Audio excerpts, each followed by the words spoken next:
Hey, how about you read something that's important, huh? How about you get educated? Educate me.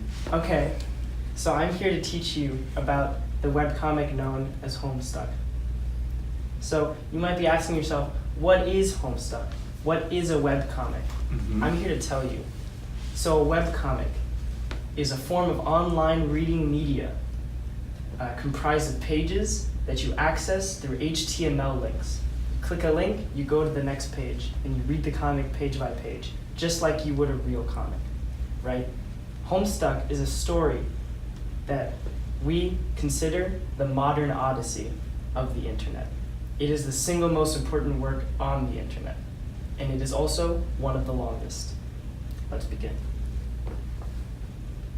Okay, so Homestuck was created by a man called Andrew Hussie. Right? And Andrew Hussie is this online media creator who's created multiple webcomics, but his biggest by far was Homestuck. And his whole persona, his whole character, and his whole presence online is centered around the fact that we know almost nothing about him. He's this mystery man, him and his team of people. And they've created this comic that is, when you boil it down to the basics, a coming-of-age story. So the comic is transcending, it's trailblazing, and it's innovative. Here's why. Okay, the comic takes every piece of media from the early stages of the internet and incorporates it somehow into itself.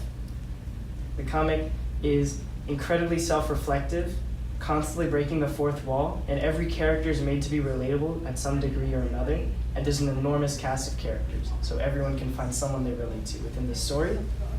And thirdly, it is an incredibly long piece of work and followed many people throughout their entire childhood lives because his earlier works and the beginning of Homestuck was based around the fact that he would create these works in these pages and people would react to them anonymously through online chat forums, and he would edit his work as a result of their reaction and introduce things that they reacted with.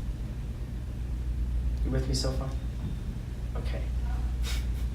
Okay, so Homestuck starts off in Middle America in the room of a boy named John Egbert, and that's our main character. So John Egbert is introduced fairly quick. He's a normal guy, he's the everyman. He's supposed to be someone who's really blank and generic, but he has his own personality. It's just very simple because you're meant to be able to relate to him in every way possible. He's the guy, John Egbert. And so the whole story is split up into acts, like a play.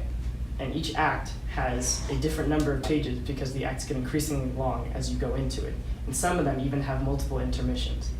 Act 1 through 4 is centered around the plot of John Egbert entering a game called Spurb. Let me write it out for you here.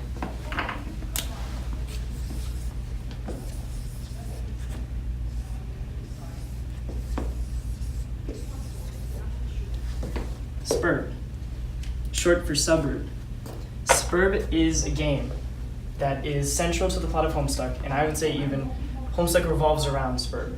John and his 3 online friends get into this game and play it together, and the game is it sort of superimposes itself onto the real world because the whole point of the game is that in order to win, you need to destroy this universe and create a new one.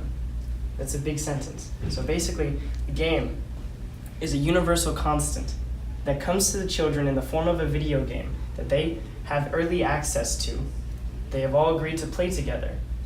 But the game itself is actually a means of destroying this universe and creating a new one to keep propagating the life of existence. Because every universe has sort of an expiration date. And to get around that, the kids play this game to create a new world where they are considered gods with ultimate power. So it's a real coming-of-age story combined with this sort of mythic aspect to it, where the kids have to become heroes. So John and his friends start off messing around. The comic is very, at times, wildly inconsistent because it talks about the dumbest things, and it's sort of all over the place, but that's because of that's John's character. He's very easily distracted, he's a kid, he's into fun, dumb things that make him laugh, and he can't really keep his attention on things for too long, which is why the plot of Homestuck, to most looking in from out, can be a little confusing. But essentially it boils down to these kids playing a game. You with me so far? Mm-hmm. Okay, awesome. So, Homestuck, actually after Act 4, introduces some of the more complicated aspects to it, which are the trolls, which are going to be central into the story. So the trolls are a race of alien people that Hussey made up, who played a session of this game in their universe and ended up creating ours. So they are, you could sort of call them the predecessors to our universe. And so they interact with the children because the children's session ends up becoming tampered. And through time travel shenanigans, they end up sort of retroactively messing up the previous session. So the trolls have to travel through time to the future and fix everything. But it's a mess. Here's why. Okay, cut it. Nice.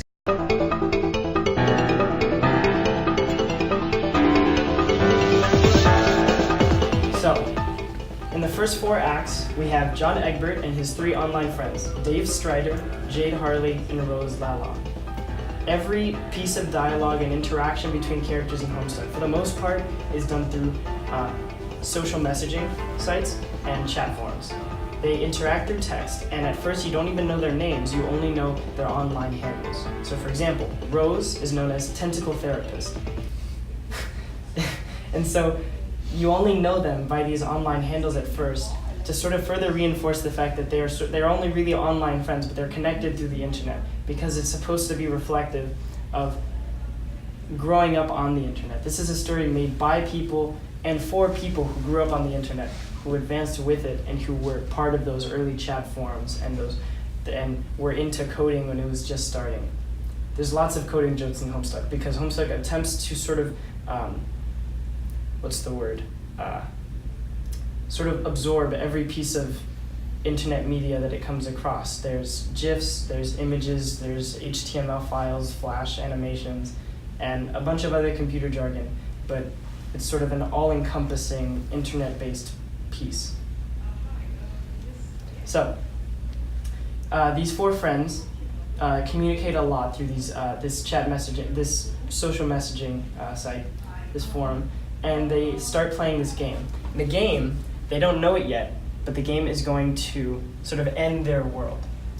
And thus comes in the plot of the first 4 acts and the conflict, which is that all of a sudden there's all these meteors raining down on their planet. And it's because the whole point of the first part of the game is that you have to ascend into this place called the Medium, which is sort of like this extra dimensional space where the majority of the game takes place. Because as soon as you leave your world, you're thrust into your own personal planet that's sort of tailored to your personality.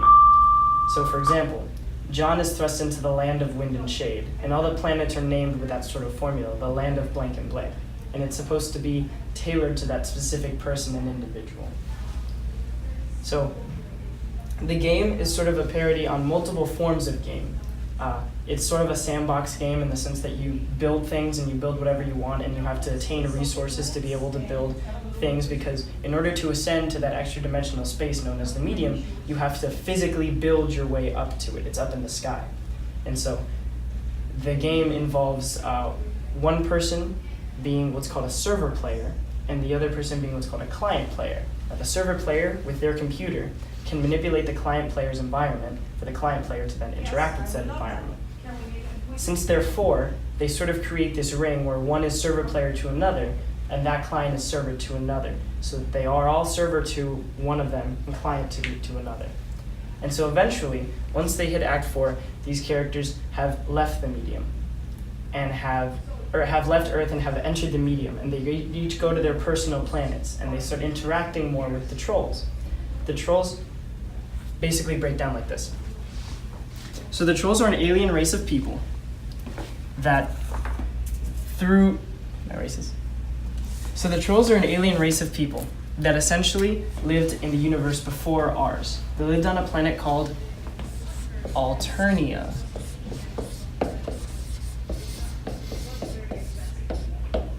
Alternia was the name of their home planet. It's desolate and gray and awful. It is full of monsters and things that can kill you.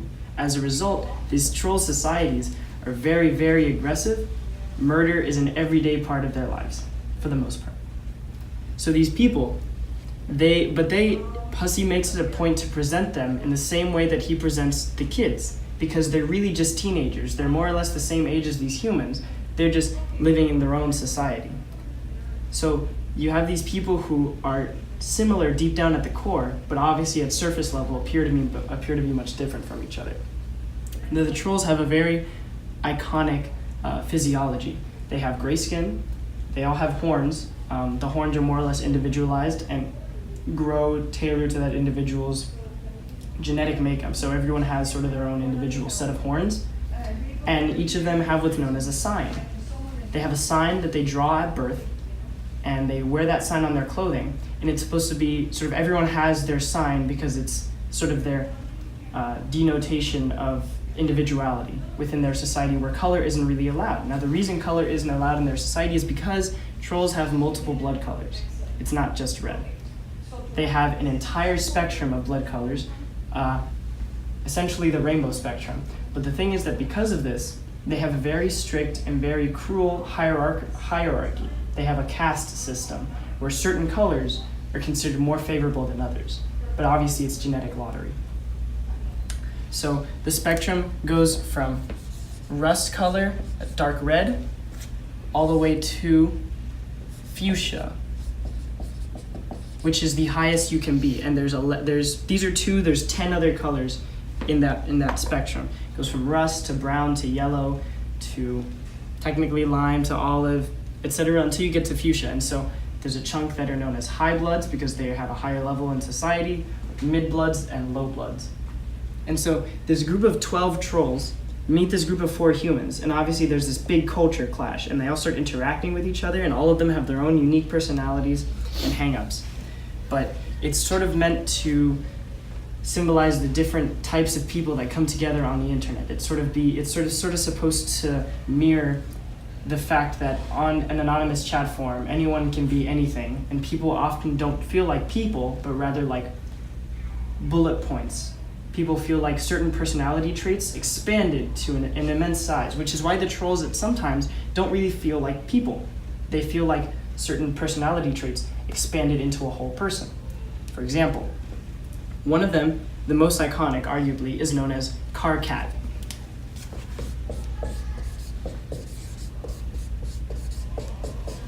Karkat. That's his first name. All the trolls have a naming system. Their first name and their last name have to be 6 letters each. There's a must. So Karkat is quite an odd case in troll society. He's what's known as a mutant blood. He's a mutant because his blood color is a color that is not on the typical hemo spectrum. It is a bright candy red, like a cherry red. And no one else has this color. And typically, any mutant that's found out to have this color is usually killed instantly. So Karkat hides his color, which is why his symbol and all his text is written in gray. All these trolls on their chat forums and their social messaging servers, they type in the color of their blood. And they have these things known as quirks, which they use to augment their typing. For example, Karkat types in all caps. There's another one who doubles his I's and writes out his lisp. So all his S's are replaced with 2. Because in the early days of the internet, something known as leet speak was very common, which is to replace certain letters with numbers. Another one of the trolls types in all caps but replaces her E's with 3's, her A's with 4's, and her I's with 1's. So all of them have what's known as a quirk, which they use to augment their sentences and their phrases and their typing to an extremely individualistic level, along with their color. So Karkat types in gray because he is a mutant blood and he cannot show his true color. Even if, as much as he may trust his friends, he refuses to show it. So, the trolls are meant to represent, each of them, sort of an internet archetypal personality that one could have encountered back in the early days of the internet. Karkat is meant to sort of embody the internet archetype of, I guess you could call them the rager, someone who goes onto chat forums and types in all caps and screams and complains about things and argues and rants. And this reflects in his personality. He is constantly typing enormous walls of text in all caps. He's constantly getting mad about everything, and he tends to be very bashful about showing his true self, because Hussey takes certain archetypes within internet personalities and he expands them into characters. Another one of the characters, known as Nepeta, I'll write it out here. Nepeta is supposed to sort of be based on the whole fad of cats on the internet. How there used to be tons of, on the early internet, cat videos and that whole Nyan cat thing, and people who were obsessed with cats. So Nepeta is of course obsessed with cats, and actually most of their names have within them some sort of deeper symbology, some sort of deeper meaning to them. For example, I believe Sullix, one of the characters' names, he's Sullix Captor, and that's because each of them has one of the zodiac signs on their chest. Sullix is the Gemini, and two of the stars in the constellation of Gemini are Pollux and Pollux and Castor. Yeah. So what Hussey did is he flipped two of the letters to make Sullix Captor. Each of them sort of represents one of the 12 zodiac signs, and that's why they have them on their chest, because that's their sign within their society. And so when these trolls create our universe, part of their creation process is leaving their signature, so to speak, on our universe. They organize the stars to have their signs in them, which is why we have constellations within this story, because of the trolls. So, moving away from the trolls for a second, we go back to the children. John Egbert and all his friends are now in their individualized planets in the medium. They're knee-deep into this game, and they are starting to learn what this game really means, which is that they have to ascend it to a level of power where they can create a new universe, fight the final boss, and become heroes. But more than that, what ends up happening within the story is that they mature as people, they mature as friends, and in some cases they even mature as lovers, because this group of 4 kids, 12 aliens, and a couple other people, side characters, have to interact with the characters that are introduced by this game on these individualized planets, and they have to interact with each other in ways that they never thought they would have to, because they are now isolated from the rest of their world. Their parents and their brothers and their grandmothers, all of them are gone now. And that's something that they have to deal with. So this game quickly introduces them to the concept of death of loved one and how to deal with that. Some obviously do much better than others. Now, the trolls are interesting because the trolls have a very particular way of reproducing. So the trolls, no, hold on, this has a point. So the trolls, the way they reproduce is they have this sort of evolutional symbiosis with this enormous grub-like creature, this queen bee figure. They give this queen bee figure their genetic material, and it makes this big incestuous slurry mix, and then it pops out a ton of eggs. And from these eggs hatch the newborn trolls, which are sort of like these colorful grubs. They then have to go through this extreme gauntlet through these caverns, and once they come out alive, they can become adults, or children. They can start growing up. And so, as a result of that particular way of reproducing, none of them have parents. In fact, the closest thing that a troll has to parents is what's known as their ancestor, which is someone who many years ago provided their genetic mix into the slurry, and many years later pops out essentially a genetic clone of them. So each of them have someone who is now likely very dead, someone hailing far back, someone who is a perfect genetic clone of them, or rather someone that they are a perfect genetic clone of. So each of these trolls has an ancestor that is interwoven into a much larger story that is relevant to the plot of Homestuck. And the story of the ancestors is meant to mirror the story of Jesus Christ. It is a biblical story. Karkat's ancestor, known as the Signless, because he was a mutant as well, he could not bear a sign, is Troll Jesus. He fought against the hemospectrum. He raised rallies in support of equality for all blood colors, and he was eventually killed.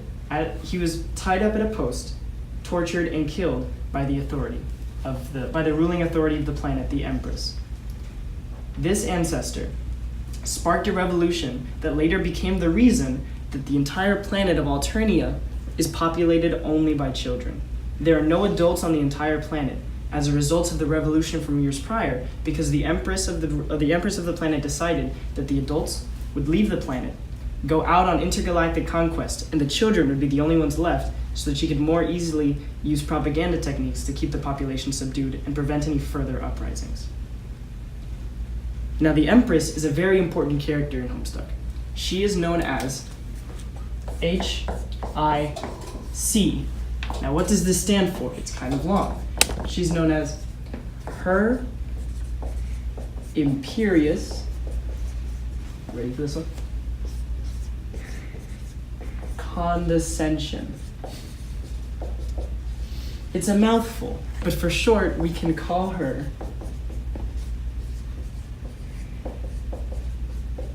the Condess, which is her sort of official royal title. So, out of the 12 trolls, the highest blood color, the fuchsia blood, her name is Fefri. Fefri's ancestor is indeed this same Condess, because the higher up you go on the spectrum, the more that the troll lives, the longer their lifespan. The lifespan of fuchsia bloods is so insanely high that Fefri's ancestor is not only still alive, but perfectly healthy, because she is essentially the strongest one of the trolls, and she is the ruling empress.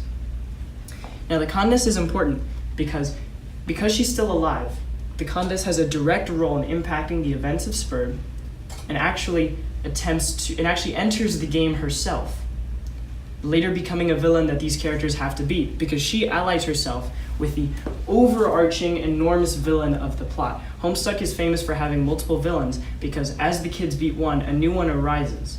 So at first, the villain is someone known as Jack, or in other versions of the timeline, he's known as Spade Slick. Essentially, this character boils down to a very disgruntled politician who got so angry that he overthrew his government on one of these individualized planets of the medium, and he sort of usurped that government that was angering him, attained their power, and became a villain that the kids had to defeat. It's kind of a complicated plot, but essentially what it boils down to is that when they enter this extra-dimensional space known as the medium, so that they can then play this game, the kids, the medium is all of their individualized planets revolving around one larger planet known as Skaya. Skaya has on it 2 moons, known as Durs and Prospit, and these 2 moons are meant to reflect the black and white sides of chess, which is why Skaya, at the beginning, is entirely checkerboard pattern. Now, that is also supposed to be a vague callback to how when you have a transparent PNG on Photoshop or any sort of image editing software, transparent part is in black and white, because there's nothing on there. Because the planet Skaya, once you enter the medium, it starts to change. It starts to change tailored to the individual that enters the medium, and it becomes what's known as prototyped, which means that it is changed according to the player's actions. So, without getting too much into the details, Durs and Prospit are the 2 revolving moons that float around Skaya. Every person who enters the medium, every kid who enters the game, has what's known as a dream self. Whenever they go to sleep in the game, their dream self awakens, and they essentially get to live a second fantasy life on Durs or Prospit. And none of them really know which one they're going to be on until they awake and they find out. And while it may seem random, every game has to have an even number of people for it to be a functioning session, and half of those people will go to Durs and the other half will go to Prospit. And the way it is decided is essentially based on vague personality traits, such as extroversion versus introversion, and adaptability versus planning. These sort of vague personality traits that sort of the game omnipotently decides whether you go to Durs or Prospit. Now, the whole plot of the game, the whole point of Spurb is that these 2 moons are populated by this type of person called the Carapacian. They're called this because they have this thick carapace instead of skin. They're like these sort of insect people, and they're supposed to sort of resemble, when you play a video game, there will always be something known as NPCs, otherwise known as non-playable characters. They're supposed to be the sort of background characters for this game. And so these NPCs, these Carapacians, on Durs are all black, and on Prospit are all white, which is also sort of supposed to call back to chess and checkers and all those black versus white simple games, and is why Durs is entirely colored purple and Prospit is entirely colored yellow. These two civilizations are at complete and utter odds. They are at civil war all the time.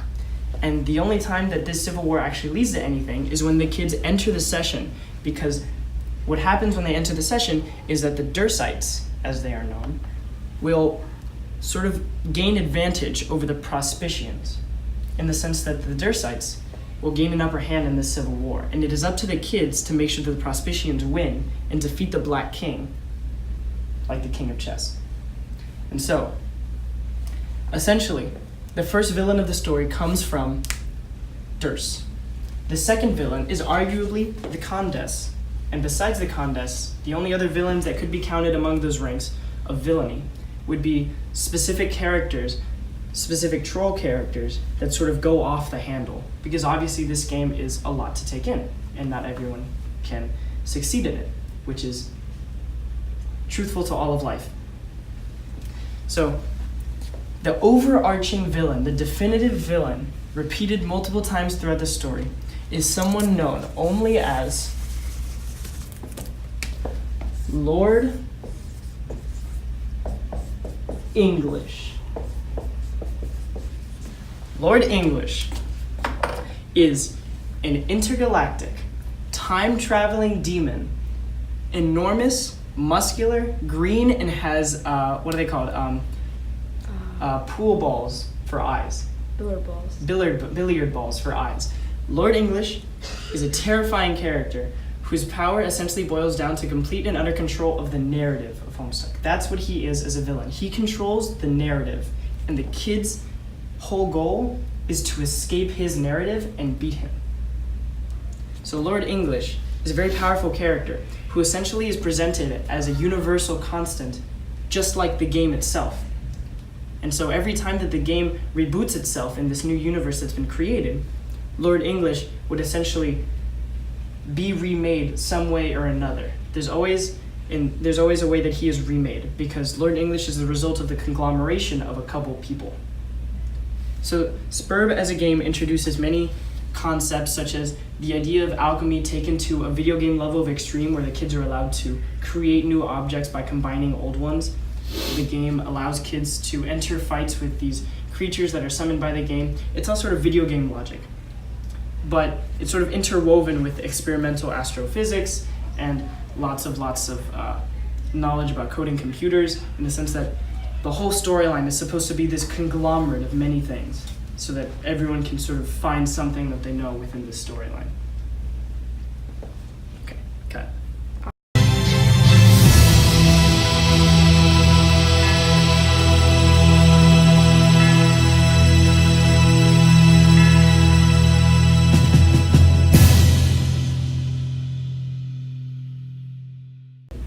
How is Lord English defeated? Okay, so essentially Lord English is only defeated at the very end of Homestuck, about 8,000 some pages later from the beginning. The way he's defeated is not completely explained because of how large scale the battle is. It's not entirely 100% sure on how exactly he was defeated. There's lots of ambiguity in Homestuck. And so the way essentially that he's brought down at the very end is that all the kids band together in what's known as the dream bubbles. These are, okay, so when Durs and Prospit are destroyed and your dream self is killed, when you go to sleep, there has to be somewhere that the game takes you for you to do stuff in your sleep. That's part of the whole process of the game. If there is no more Durs or Prospit, or your dream self has been killed, what happens is that your dream consciousness awakes in what's known as the furthest ring, which is supposed to be this extra-dimensional space filled with these giant Lovecraftian monsters and beasts. It's supposed to be this nightmare realm, so you're not supposed to let your dream self die. But what happens is that one of the characters, this is repeated motif in the game, is that these characters find ways to either break the rules or bend them to their advantage. The way they do it in this situation is that one of the characters, known as Fefri, the fuchsia blood, the high blood, the descendant of the condescension, she convinces the horrors and the elder gods of the furthest ring to blow bubbles. And these extra-dimensional bubbles are what later become housing for everybody's dream consciousness, or dream selves, so that they don't have to be in this furthest ring nightmare realm. And so within these dream bubbles, which later become a quintessential part of the second half of Homestuck, in these dream bubbles, Lord English appears. And what happens is that the kids at one point, they have to restart their session because it's doomed to failure, and they end up creating a new one. Essentially, it's what's known as a scratch. In the same way that they scratch a vinyl record, they sort of restart their session, and the kids' parents become the new players, and these kids become the parents for their parents. The genetic roles are reversed. And so in this new session, lots of timeline shenanigans are introduced.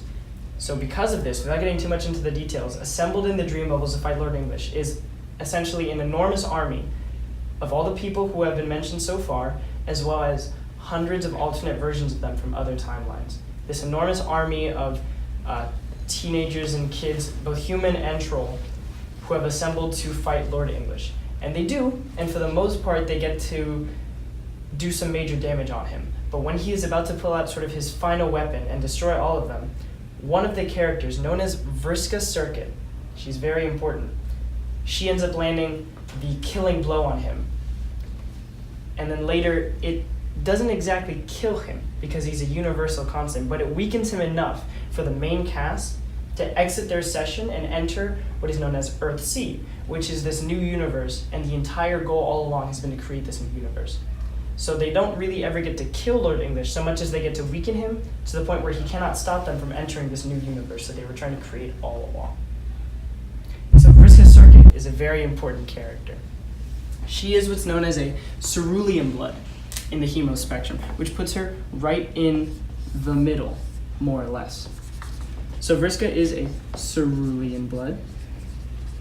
Her name is spelled like that. Vriska.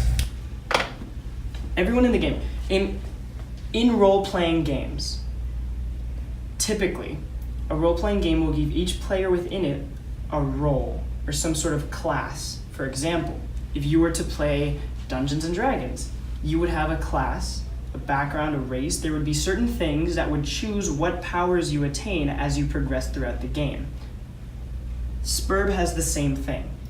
It's what's known as a god tier or a class spect.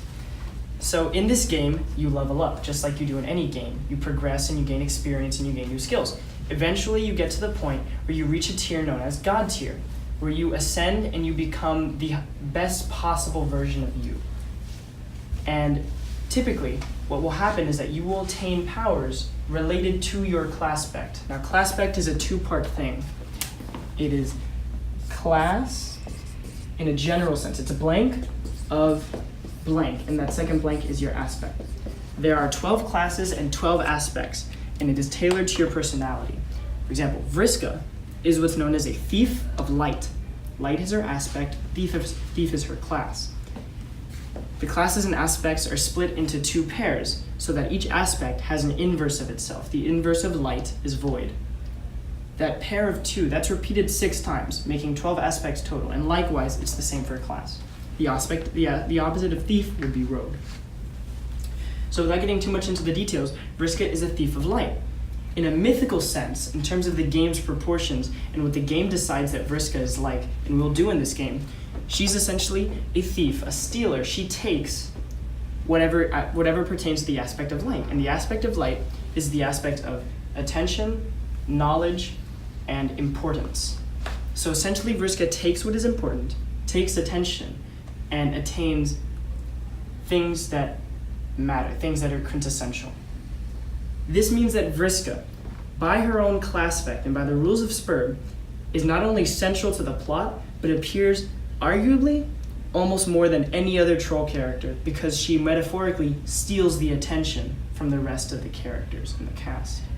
These roles that they have, while on one level seeming like shallow video game roles and technical jargon, actually are sort of supposed to imply things about the characters' personalities and sort of be a foreshadowing of what they are going to turn into as they progress throughout the game, or what they are not going to turn into in an unsuccessful way.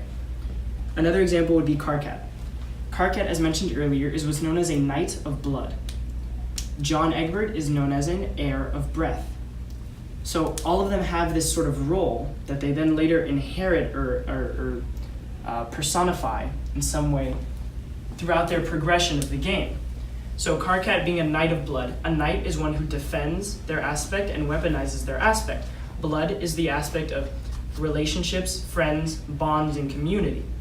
So in doing so, essentially Karkat protects his friends, weaponizes community and bonds and responsibility, and is protected by his friends. This is true. In the story of Homestuck, he personifies this because multiple times we see him defending his friends from his other friends and being the intermediary, the referee, so to speak, between most of his very aggressive alien friends. And oftentimes, he is the direct reason that deaths are avoided because of his amazing talking down skills. He doesn't ever actually fight. Karkat is more or less considered a saint by troll standards, which is supposed to be a callback to his ancestor, who's literally Jesus. So Karkat is the Knight of Blood. Every character in Homestuck, as soon as they enter the game, has this class spect, and then eventually, they don't have it at first, but as they go progressing throughout the game, they gain more and more experience until eventually they reach this level of power. Now the way they reach this level of power is both interesting and essential.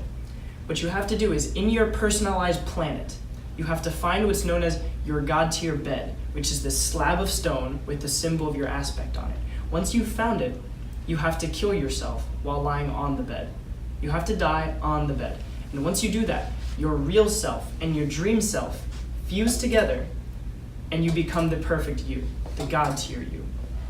And when you go to sleep, your consciousness awakes again as a dream self, but it's the same self, rather than being two separate split selves, like the game has been doing before you got here. Now this is a very hard thing to do for many of the characters, and a lot of them go through a lot emotionally in preparation for killing themselves in order to ascend to this power, because it raises a lot of questions. Is it worth it? Should one kill themselves to attain this level of power? Do they, a lot of them aren't even sure that it's going to happen, because the game is very cryptic and very ambiguous. And so it's sort of this leap of faith that all the kids have to take at some point or another, and eventually it ends up working in their favor because they gain these powers and they gain this ability to survive in the game and fight the final bosses. So they escape to Earthsea? Yes, at the very end, the sort of finale is that they all escape to Earthsea and they essentially lead peaceful lives up until the later released epilogue. Who created Earthsea? Earthsea was created by, so I mentioned earlier that the kids, John, Rose, Dave, Jade, they had to restart their session and create a new one. They were known as the Beta Kids. This new session was known as the Alpha Kids, persisting of Dirk, the younger form of Dave's older brother, Jane, the younger form of John's grandmother, Jake, the younger form of Jade's grandfather, and Roxy, the younger form of Rose's mom. So essentially what happens is that within the game, part of creating the new universe is repopulating whatever race that you have. But the way the game the medium the game gives you to do this is something known as ectobiology, something made up obviously by Andrew in the game. And essentially what happens is that you mix together the genetic DNA strands of you and whoever else is in the game to create new people that will later become the repopulation of the new planet. In the same, sort of in an Adam and Eve kind of way. And so when these kids restart their session, what it does is it takes their genetic material and it restarts the timeline of our universe just slightly different, so that, for example, Dave's brother becomes the main character rather than Dave himself. And so these new kids in their new session are the ones that end up creating Earthsea, but not at first, because their session gets kind of messed up at first. But essentially, it's these two teams of kids banding together, as well as the trolls, who are able to create Earthsea through many, many loopholes within the game's rules. Andrew has this pattern of repeatedly making systems or characters, or systems for characters or within characters, and then breaking them immediately within the story, or making characters that don't fit these systems. Awesome work. Awesome. It's kind of a complicated plot, but